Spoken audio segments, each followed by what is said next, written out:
Police emergency. Hiya, I'm phoning from Budget Skip Services. We've received a load of waste in, and there was a freezer as part of the load. And where my guys have gone to empty it, it looks like there's a decomposed body inside. It's not a skeleton, it's actually A body.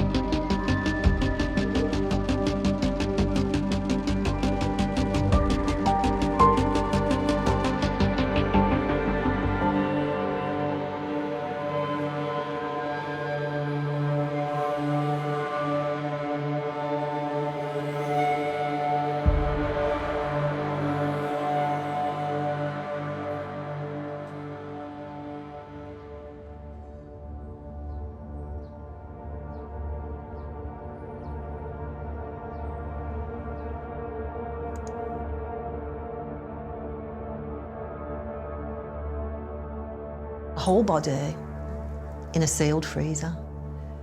It's shocking. It really is.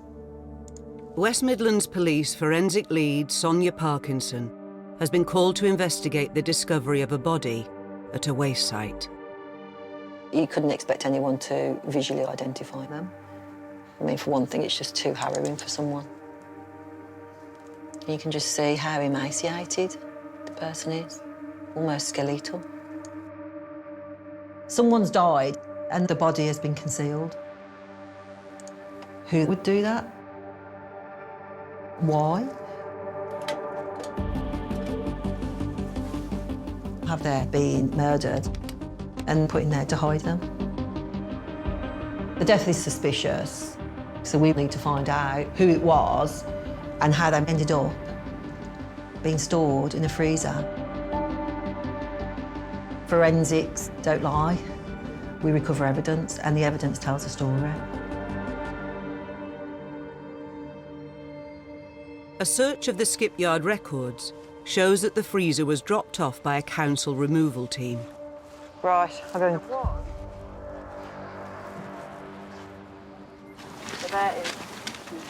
With the body removed for a post-mortem, Sonia and the team can start to examine the freezer. It smells as well. This is going to need to be recovered. We got some flies from this edge, I think. Oh, we've still got some liquid in there, haven't we? We need to take a sample of that. Obviously, the freezer had defrosted. The body had been removed, so all that is left is a putrefied body, which would indicate that it's been there for some time. The sample could provide a DNA profile of the deceased, but there's a risk its DNA value might already be lost due to decomposition. Everything degrades over a matter of time, and that's the same for forensic evidence, really. Well, I know a couple of these come from the scene, along with the freezer. Yeah, but it's the contents of these bags, I think. The bags brought to the site with the freezer will be examined for evidence which may help identify the body or the person who placed it in the freezer.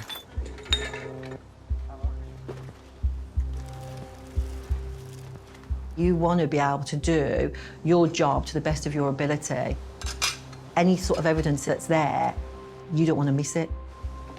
You want to get everything that you can to get justice for the person. Fingerprints, we're looking for any potential DNA, drinks bottles, paperwork. The problem is we've got contamination because it's a skipyard that has rubbish delivered on a daily basis from around the West Midlands. There are lots of things at a scene that probably are completely irrelevant to us. It's got maggots all around it, like around the stitching and stuff. We know the body's decomposed but we don't know how long it's been there. Winning it? Yeah, Why has why that is got maggots on maggots? them? Yeah. And maggots can give us an idea of time of death. The flies lay the eggs on the body. The eggs turn into maggots, feed off the body because it's full of nutrients. They then revert back into flies and the whole cycle goes. And depending on how many maggots we have and what type of maggots they are, we can normally tell what cycle it's in. With the site search concluded, the freezer can be removed to look for clues of who the deceased is and how they died. Could there be fingerprints on the freezer? Were they alive when they were put in that freezer? If we find other people's fingerprints there, then why? What connection have they got with that person's death?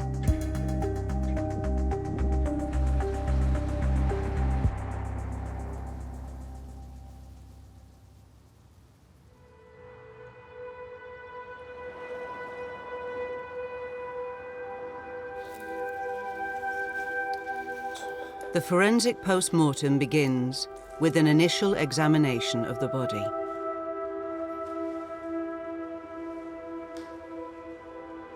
Certainly profoundly decomposed. He's got a sock on his hand. Yeah. Strange. Forensic pathologist Dr. Matt Lyle notes physical features which could help identify the deceased. Over the course of my career, I've undertaken 1,000 or so specifically forensic examinations. I've never seen a case quite like it before. Certainly got a frail looking. The body is a very important piece of evidence. You will often get clues as to why they have died. The body was that of an adult male, probably white, likely more advanced years. The head hair appeared to be grey-white. Greying short moustache and beard were evident. We try to find clues as to the identity of the body. Does he have tattoos that might assist us? Are there scars on the body that suggest previous surgery? It might be a little scar, it's not the best. The body was clearly altered by decompositional change, with widespread discoloration of the skin surface. What happens with decomposition is largely driven by bacteria. Those bacteria are normally kept in check because we're alive, we have an immune system, and we have defenses against them. But when you die, the bacteria multiply and cause the body to decompose. There were a number of very superficial ovoid areas of apparent epidermal detachment. The skin will start to degrade. So it can go from green to sort of darker green to black in places. You take a picture of that, Sonia, as is. Once the initial examination is done, Sonia can turn her attention to the man's identity. Right, shall we have a go at these fingerprints? Normally, we take fingerprints at post-mortems by using a powder, but this guy's fingers were so decomposed. In the end, I photographed them. Our middle, our ring. Fingerprints are one of the last things that degrade, but obviously in this case, it will be more difficult to identify the person if they're on record. The photographs of the man's fingerprints will be searched against the Police National Database.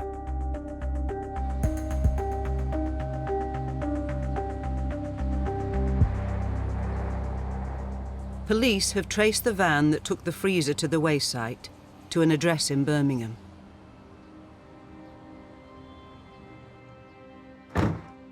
Homicide detectives join the forensic team for a search of the flat. We will investigate any suspicious death. And if you've got a body in a freezer, it looks like someone's tried to get rid of it, then it is a murder inquiry.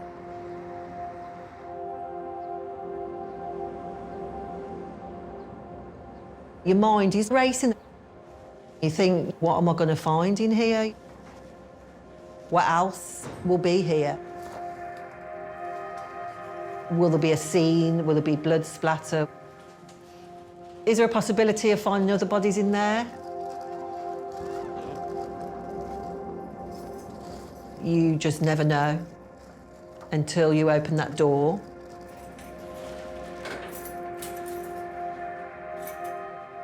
Do you want me to go first?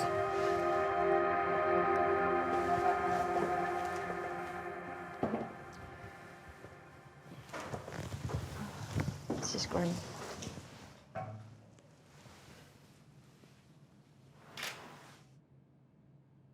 Any sort of evidence that we could find in that flat to link anyone to it, we're looking out for. Is the power on? No. No.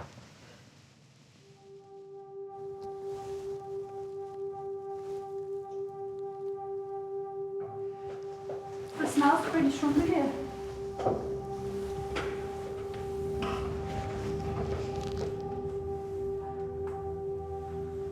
Oh, God.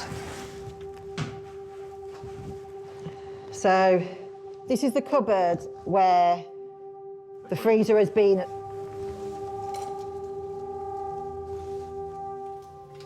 It's like nothing was smelled before, really. It takes your breath away. Something that's been there a long time. The reality of what has actually happened is quite bleak. That's liquid that's leaked out of the freezer. There's dead maggots and putrefied liquid on the floor. Whether it was here all the time, obviously we don't know at the moment, but... But there's no power socket in there? No. There's no plug socket, which means when the freezer had been sitting here for however long it had been in there for, potentially it hadn't even been plugged in, which would increase the decomposition.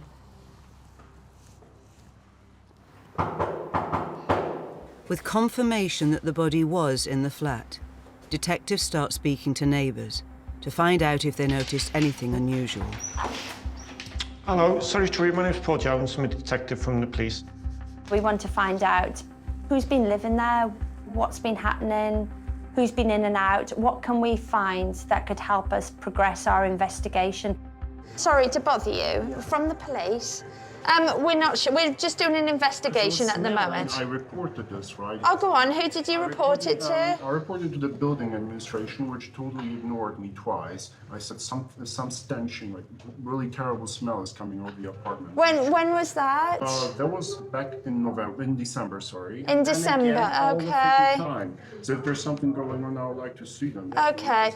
So sorry to disturb you, but you've been very helpful.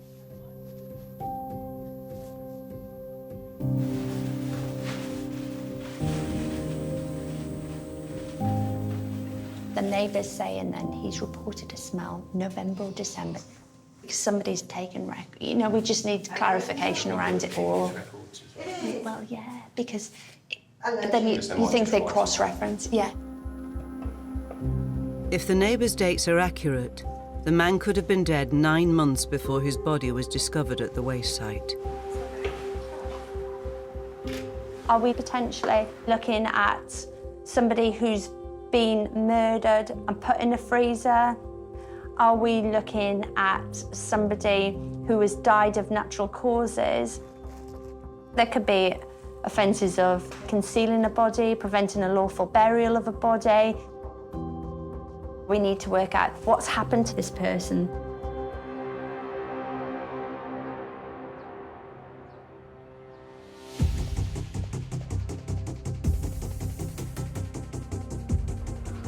Poor guy, been bundled up in a freezer and dumped. As police search records of who lived in the flat, photographs of the man's fingerprints are examined to see if he can be identified using the police national database. So we start off by scanning one of the photographs on. The national database holds 7 million sets of fingerprints. It's a great tool, but the limitations are you've got to have been convicted of an offence previously. So all I'm doing here is marking up the ridge characteristics. With the national database, there's an algorithm that runs looking for those ridges, looking for those characteristics. The first challenge is the quality of fingerprints. All this here, because of how the skin has started to decay, we can't actually use any of that information. So we'll actually remove those, then mark them up myself, just to make sure they're in the correct place. That algorithm, it's not foolproof. How it searches is only good as the fingerprints that have been put in. You can see things with your naked eye that don't necessarily show on a computer screen. We make sure that all that information that's in that deceased set of prints is definitely in a fingerprint form.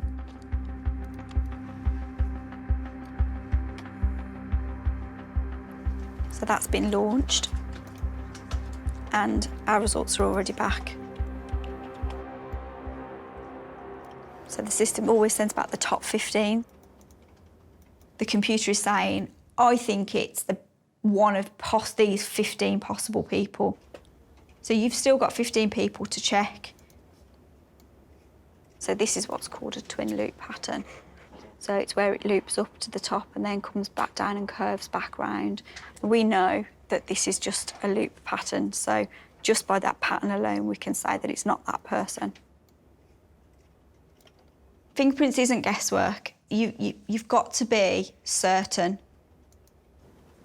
And again, our short area here isn't in this area. So the person that has been found, their fingerprints are not held within the national database.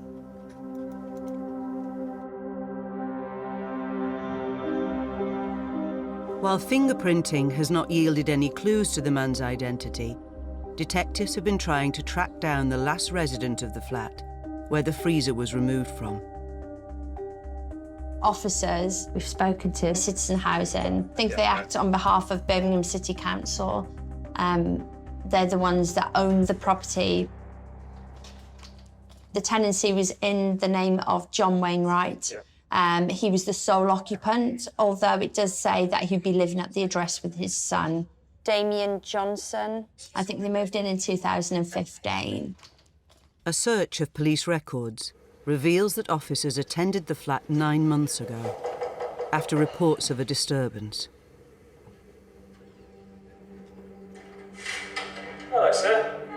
Might we come in and have a chat?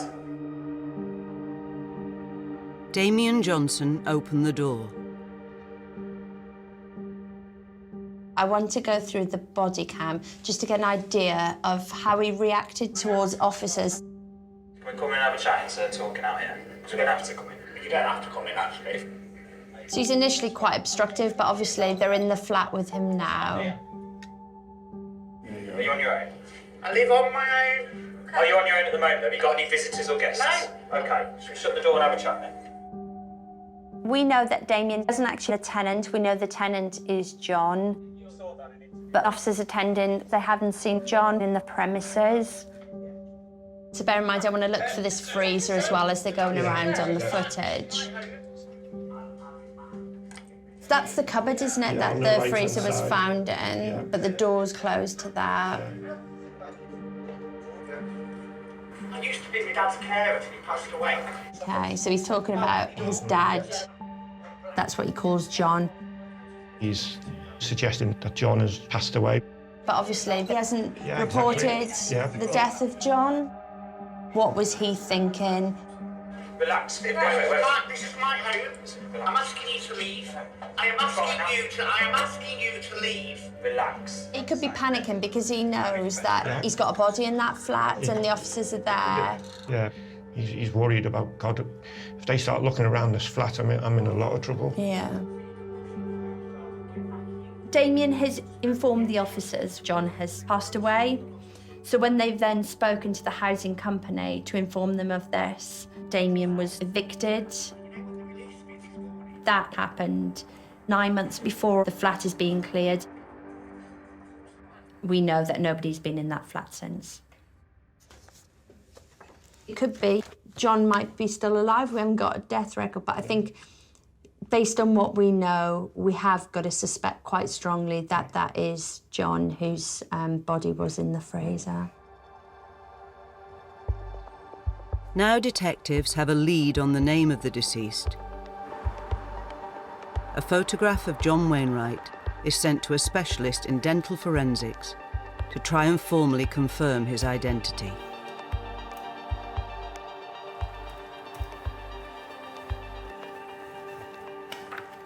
And I've been supplied with some, I think it was Facebook photos of this individual.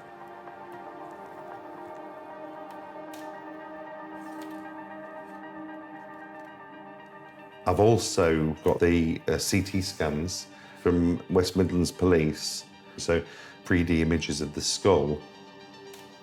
And so we could potentially do a superimposition of the skull over the image I've been supplied with by the police.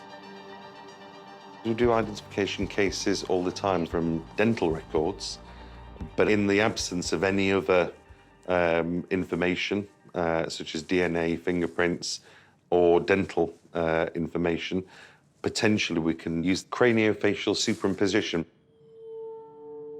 It's pushing the boundaries. This is really the sort of last resort of trying to identify the remains. From the images of the skull, we can create almost like what we call a hollow volume overlay.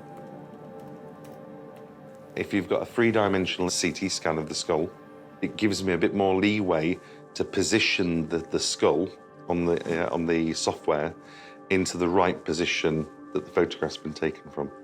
And then from that, I can actually use that to create the overlay to do the superimposition. So we're examining the shape of the actual skull, the cranium.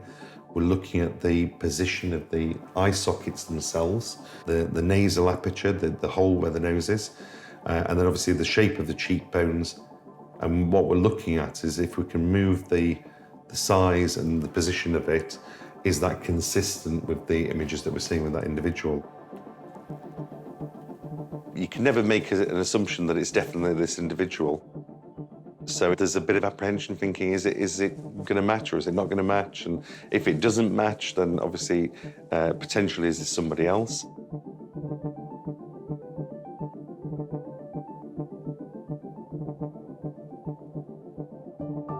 I can confirm that with the shape of the skull, the position of the eye sockets, the shape of the cheekbones, it certainly fits anatomically, there's consistency. So whilst it doesn't give 100% identification, I'm satisfied that the remains that we're looking at are the individual that we suspect it is. 4 days after the body's discovery, police confirmed the deceased as John Wainwright.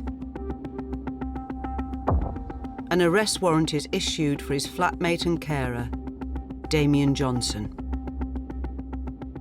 John's been put in the freezer and nobody's reported that, which is a crime.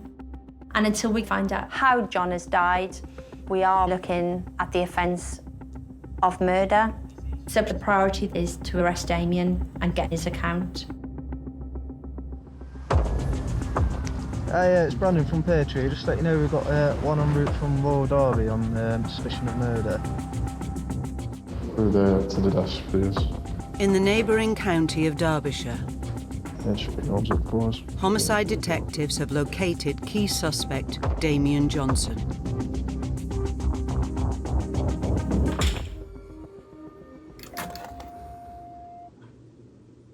Right then, Damien, before we commence with the interview, is there anything you want to Yes, Damien's asked me to read out a prepared statement. I have known John Wainwright for 27 years. Throughout that time, he has acted as a father figure to me. John Wainwright suffered from dementia, and I was his registered carer from 2015 onwards. John Wainwright passed away from natural causes in September 2018. When I discovered the body, I was overcome by grief. Without thinking rationally, I put his body in the freezer. I think I'm just not ready to let him go. The more time that passed, the worse it got, and I couldn't bring myself to report it to the authorities. I did not harm him in any way or play any role in causing his death. Damien, it is a hard interview for you to conduct. I can fully understand that. Damien's admission means John Wainwright's body was concealed in the freezer not for 9 months, as police thought, but for nearly 2 years.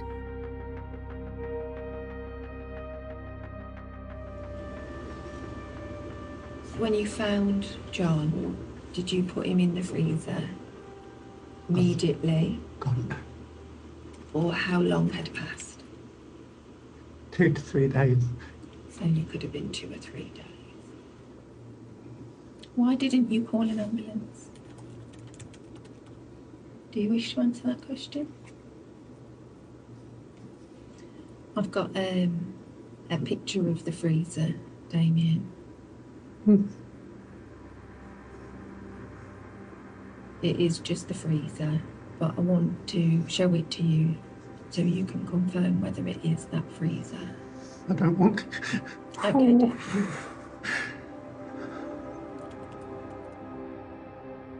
Okay, in that case, I'm going to terminate the interview.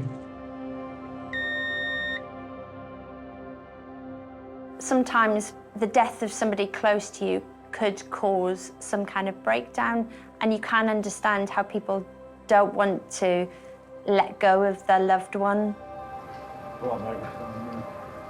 But if you're evicted from somewhere and you know that your loved one is in that flat by themselves in a freezer, how much was that person a loved one?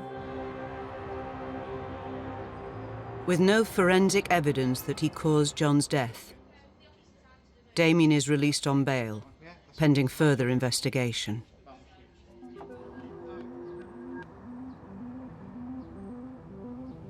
So, the interview, did you go no comment throughout, prepared statement? Or... He remained silent. Okay. Nicola meets with Senior Investigating Officer Stu to review their next steps.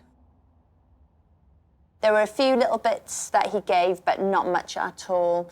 So no detail about the passing away of natural causes? No, he wouldn't answer any questions in relation to where he had found John, how he had found John. And then, we got any next of kin for Mr. Wainwright? No, we haven't. At this moment in time, we have no friends and no family identified. So all the witnesses you're going to give me now are friends or family of the suspect? Yeah. They all state the same thing, that they knew victim for about 20, 30 years through the suspect. They think that the victim helped the suspect with some kind of housing arrangements. And finances, the flat's in Mr. Wainwright's name. Anything at all on that? That needs further work. But due to the age gap between victim and suspect, which is around 20 years, the suspect will call the victim Dad. Okay, that's interesting. And is that because, I know he was 20 or 30 years older, so he was, what, early 70s? Yeah. Our victim. Was he in ill health? Did he need caring? So Damien's friends say that victim had dementia, he was falling, he was declining. So had the friends witnessed this themselves? Not really, no. They would only ever see John, really, for fleeting moments if they ever went to the flat. Damien told them when John's died, his sister has come to take care of the funeral arrangements. Yeah. But there was no funeral. But John's death is never registered. Damien has given us that prepared statement, but he hasn't told us how John has died. Potentially, Damien doesn't want to implicate himself in a murder. But until we get results of the forensic post-mortem, he will still be a murder suspect. So I just want to be 100% certain. When he puts him into a freezer, was he alive and suffocated in the freezer? And is there any damage? Are there any scrapings? We need to look at that freezer to see if John's fingerprints are on the inside. We are reliant upon the forensics to help us piece together what has happened to John.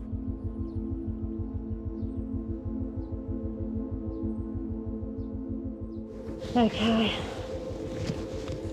Forensic technicians Kat Harold and Danny McGarry prepare to chemically treat the freezer to search for the presence of fingerprints within it. If the victim's fingerprints are found inside, this could suggest he was put into the freezer alive. This is cyanacrylate super glue that we put in here, and this is like a hot plate. So this will heat up, and then that will circulate the super glue around the cabinet, and it will rehydrate any finger marks that are in there. Cyanacrylate reacts with our chloride ions within our sweat, and it deposits a white substance, so that then is visible. I mean, it's hard to see on the white freezer. The hard thing with this case is the cyanacrylate process is a white deposit, so the white deposit on the white freezer isn't ideal, which is why we've got the basic yellow 40, which is a staining agent, which can stick to, it adheres to the cyanacrylate, the finger marks more visible under fluorescent light. And hopefully we can enhance that and go on to get a proper fingerprint. No, no.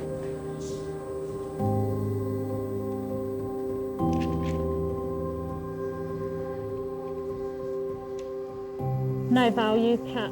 Let's do the lid.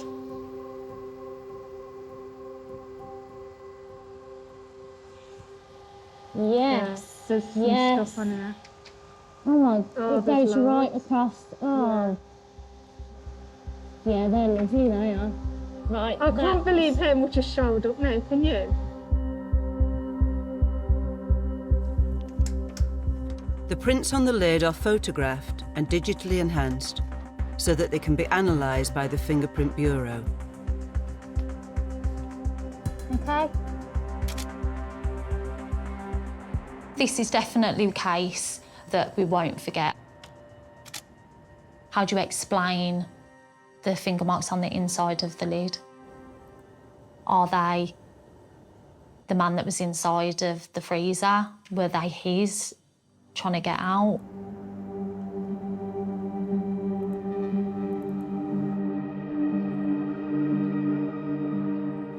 Fingerprint expert Claire Lynch will compare the print to those taken from John Wainwright at the post-mortem. They're not suitable enough to go into the national database. There's just too much background information from the lid of the freezer. So I'm going to first check to make sure the pattern that we've got matches the patterns that this gentleman has. So we know whose fingerprint this is. This is from the deceased. We don't know whose fingerprint this is, so we want everything to match. So if the characteristic isn't in the right place, in the right position, then it's definitely not that person. We call it coincidence sequence. It's just where we have the same characteristics in the same relationship to each other, in the same placement from one to the other. So we're looking for this ridge ending here. We've got a ridge ending here and a ridge ending here. So we know that we need to get those two above that. It takes one characteristic to say that it's not an identification. Count 1, 2, 3, and on what would be the fourth ridge would be that ridge ending. So 1, 2, 3, that's not there. We can discount the deceased for this print just based on these 2 points not being in the same, in the correct position.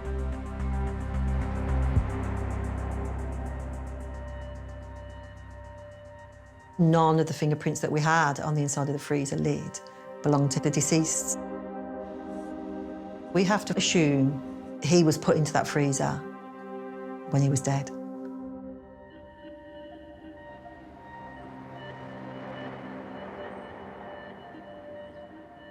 Detectives are searching for any evidence which might confirm Damien's statement. So this is the recovered Facebook account of Damien Johnson, even though it's under his previous name, Jason Johnson. DC Paul Jones accesses Damien's social media posts from around the time he claims John died. His state of mind at the interview, obviously very distraught. His suggestion is that he just wasn't thinking straight. We can see entry made by Damien. Still can't come to grips with reality. We lived together for 21 years and now you're not here. You were my world. It seems heartfelt. And he's made a tribute to him, of how much he misses him.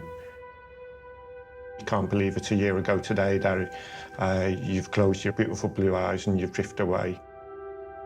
And the interesting thing on that is that the date on that entry on 24th of September 2019. So Damien's saying that John's died a year previous to that, so 24th of September 2018.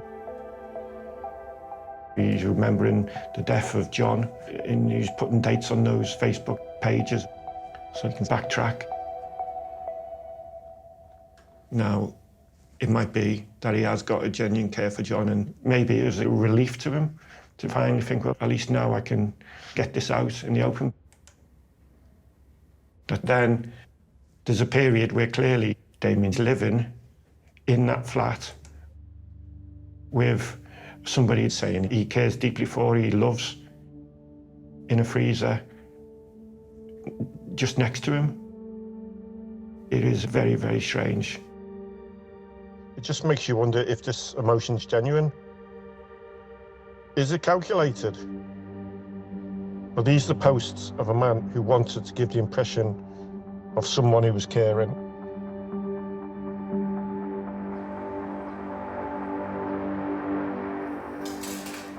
Right, I'll try to pick out anything that looks like an injury. With no obvious cause of death, the forensic team still have to establish how John died. Because his death has been concealed, is it because someone else is responsible for his death? Or is this natural causes? One of the things that I do is shed a light on what could have happened here.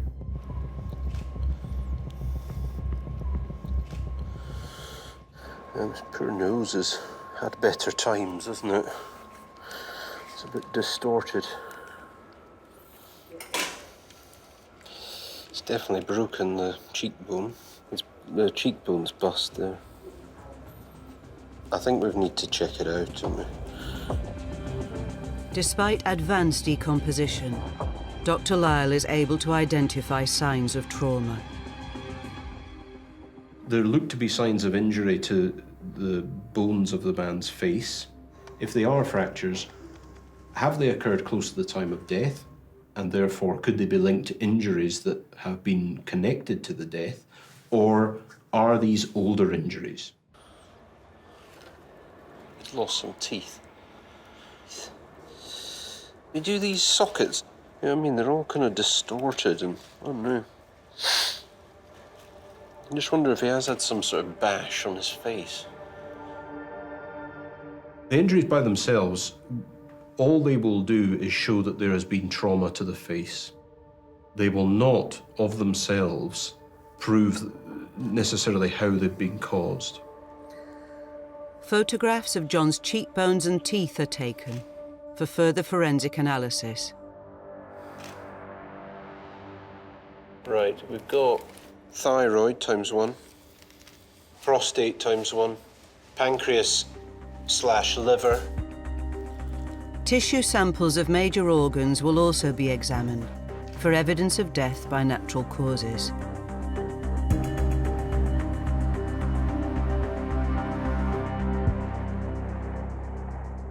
So we're looking at the shape of the socket and the shape of the gum itself. In Sheffield, Dr. Kubel examines the photos of the teeth and facial trauma to determine whether the injuries were caused at the time of death.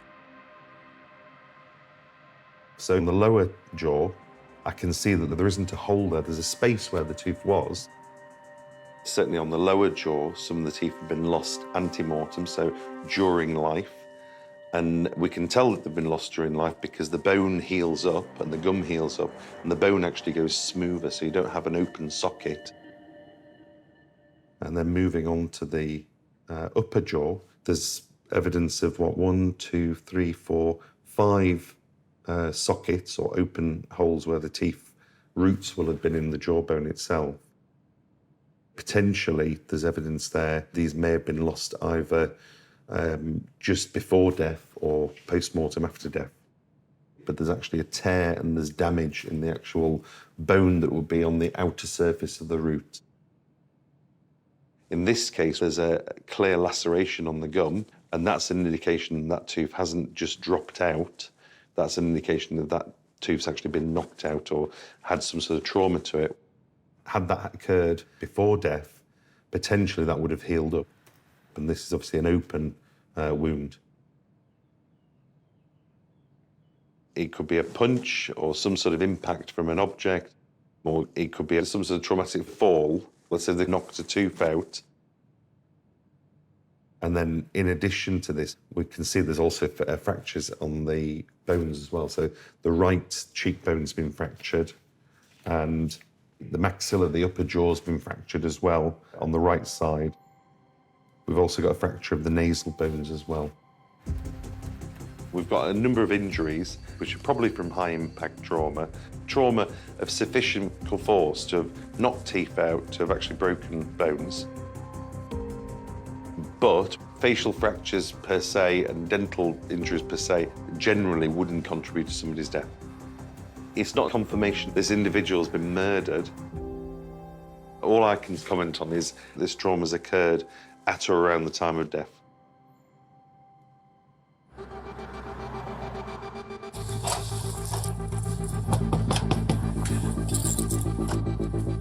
Mr. Johnson around? With evidence suggesting John suffered injuries at the time of his death. Hi, Damien, you right? Police bring Damien back in to question his earlier account.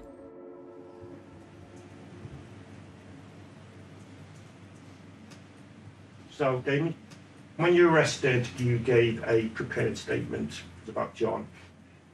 You said that he died of natural causes. Can you explain that to us? How he actually died? He just started to lose weight. I just carried on each day as I always did. I go and check on him to make sure he was washing, because sometimes he'd just sit in the bathroom. But he just went downhill. It was strange. So there's a pathologist report. What he finds is that the right side of John's cheekbone is fractured. This fracture would have been caused by direct blunt impact. Not by me. He's got a fractured nose just before his death. Can you explain that? No. He's got missing teeth and lacerations to his lips. So putting it into our terms, looks like somebody's smacked me in the mouth. Smacked him in the mouth, making him lose 5 teeth. Yeah. Do you remember that? I don't remember that. Did you cause those injuries? Not as far as I know. It's quite a vague answer, not as far as you know. I would have no reason to hurt him. So has there been any other incidents, any more falls or any... Oh, he'd pinball through around his room. There was a couple of times I went in his room and he didn't have a Scooby-Doo who I was, and he'd go for me. And how did you react to that? I've grabbed it. I've not grabbed his. I've held his hand as he sat down, and I've left. I walk away from situations, and I've come back about half an hour, 40 minutes later, and it's like it never happened. Have you ever had to strike him? Oh, good, no. I'd hurt myself first. I'd put myself in danger first. We'll have a little break. Have a breather, yeah?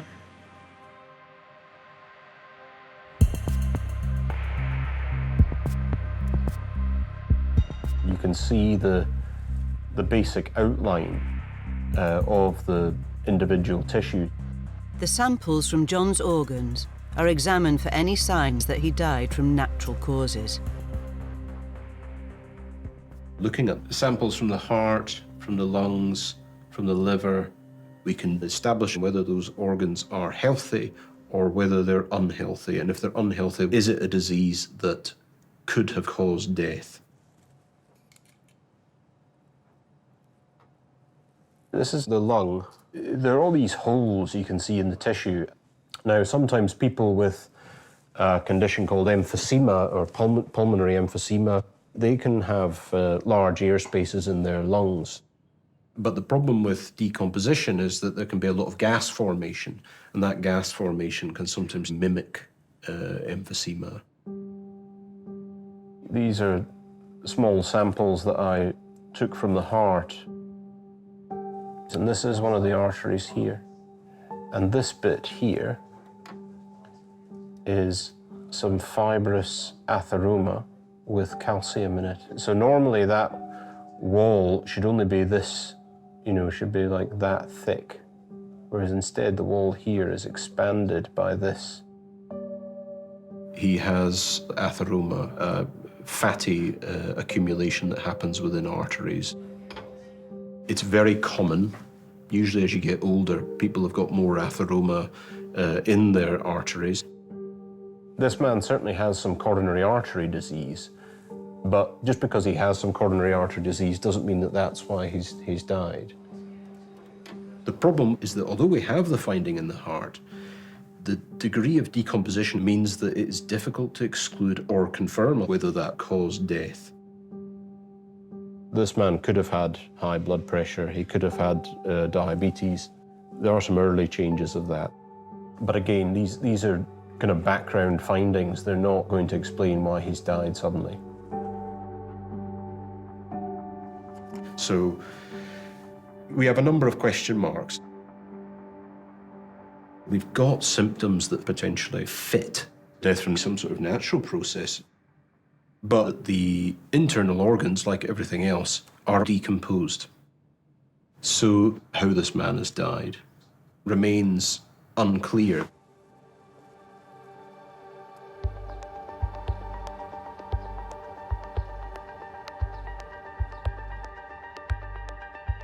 So looking at John, he had a number of regular monthly payments into his Barclays account for his pension, but also from DWP. Detectives continuing to investigate Damien's relationship with John have now accessed details of John's finances. You would expect post John's death that there wouldn't be any financial transactions, but there are quite a number. A lot of small transactions, £15, £20, etc. A great portion of these transactions have come from one of the newsagents just round the corner from where Damien would still have been living at that time. So it strongly suggest that Damien has been using John's card and fraudulently taking money out of his account. There's a total of over £17,000. Although Damien referred to his relationship with John as father and son, he didn't actually have any rights to John's money or any of his belongings. One hypothesis around Damien's motivation is he gains financially by not reporting John's death. I've just noticed something. This is the computerised record for the purchase of the chest freezer. The freezer was ordered on the 25th of September. Alarmingly, that would coincide to when the Facebook entries are made, when Damien's saying that John's died. I expected the freezer to have been in the property long beforehand, but Damien Johnson has ordered the chest freezer himself.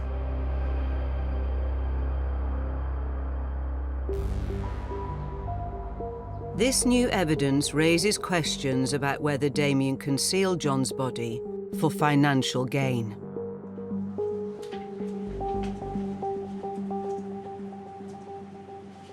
So between September 18 and July 20, £17,000 is taken from John's bank account.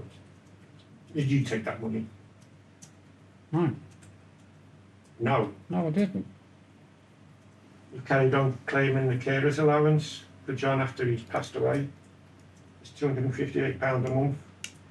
And you'd probably, if we hadn't discovered John, still be claiming that benefit now. No comment. Oh my God. We'll move on then to the freezer itself. When you placed John into the freezer, has anybody assisted you placing him into the freezer? No, I did that. All by yourself? Yes, unfortunately. I didn't. Oh, it's vile. I didn't expect him to go in the way he did. His head went down. So, just going slightly back to the dental injuries, the teeth, could any of those injuries have been caused as you placed them into the chest freezer? I don't know. I wanted it over and done with. How long had you had that freezer before John passed away? It was bought for food. I saw a cheap chest freezer. Oh, I love that. Oh, that looks good. That freezer was purchased on the 25th of September. That's the same day John's died. Are you trying to tell us it's just a fluke? It's been delivered 3 days later, on the 28th of September, and you placed it into a chest freezer. It wasn't bought for that. Your original prepared statement you've given that you're overcome with grief, you're absolutely distraught about what's happened. I'll tell you that there's a motive for not reporting what's happened. Isn't, no.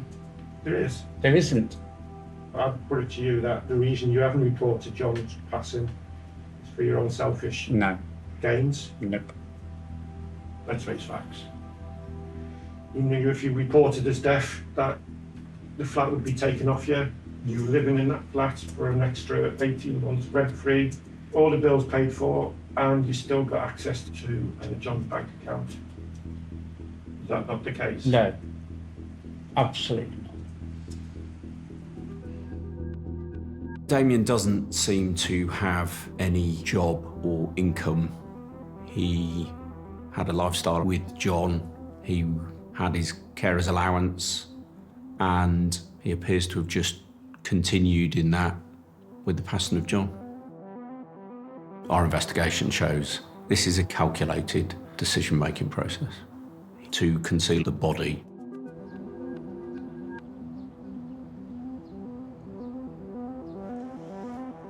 With all forensic examinations completed, the pathologist meets with the police forensic team to review his conclusions on John's cause of death. Within the limits of what we've had to work with, very decomposed, adult male. Major findings of note are he has fractured right cheekbone. He has fracturing of his nose more to the right side. the further work on those show that they could be caused by some sort of heavy fall. In terms of natural disease, he does have some atheroma, you know, the sort of fatty deposits in blood vessels. And he's certainly got quite a bit in the aorta, the biggest artery in the body. He's got some calcification and atheroma to the coronary arteries, but the disease there doesn't strike you immediately as an explanation for his death. So I think cause of death unascertained. I mean, it'll probably never be ascertained.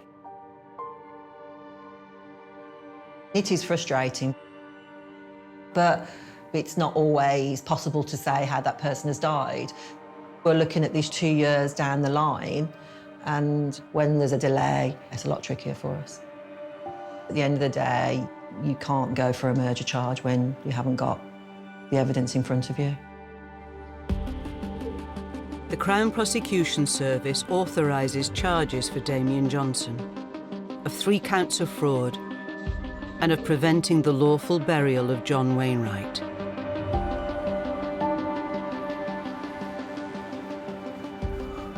A very sad story, unfortunately. That is the one thing I'm left with, this overwhelming feeling of how sad the whole thing is.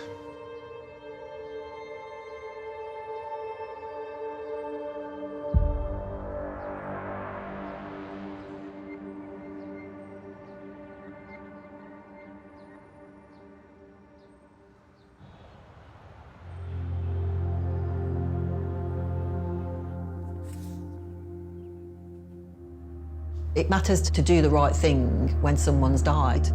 That is why I do this job. That is part of forensics.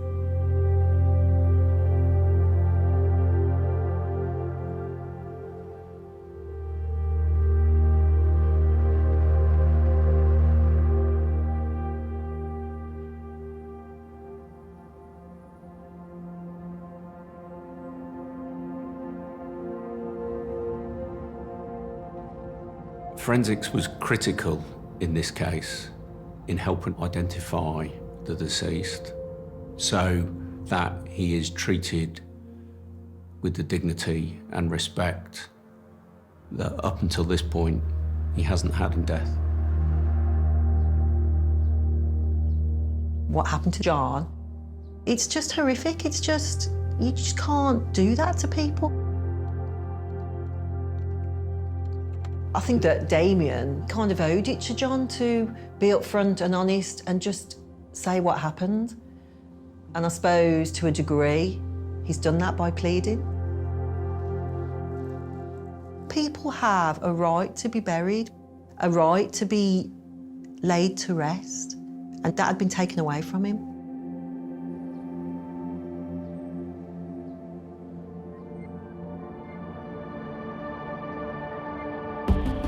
What does it take to work in forensic science?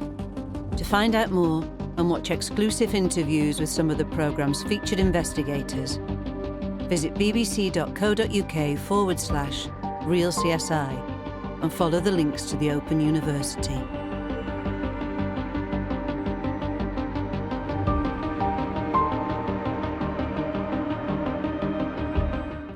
Investigation into a shocking crime, Sarah Everard, The Search for Justice. Press red now. A Miscarriage of Justice, Wrongly Accused, a brand new podcast. Listen now on BBC Sounds.